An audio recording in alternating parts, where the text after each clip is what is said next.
If the majority of them leave, we are screwed. Story 47, the Panama Canal. The canal itself is above sea level and requires a system of separated sections that each get pumped and flushed with fresh water to raise the level in that section, allowing the ship to pass. The levels of available water to pump the canal with are getting extremely low. The wait times at the Panama Canal are getting longer, and the prices to pass are increasing. It is not uncommon to bribe officials a few $100,000 to skip the line, the beginning of the end of the Panama Canal. Really more the late middle of the end. Story 48. Compared to pre-industrial times, almost every fish population is down by 90 to 99%.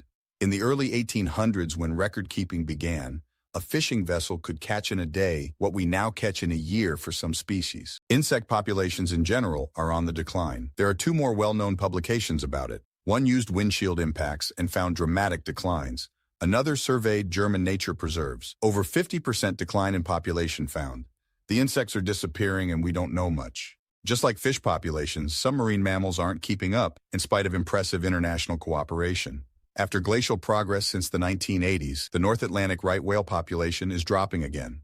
Every single individual matters. There are only approximately 360 left. The vaquita porpoise, native to Baja California, is unlikely to survive.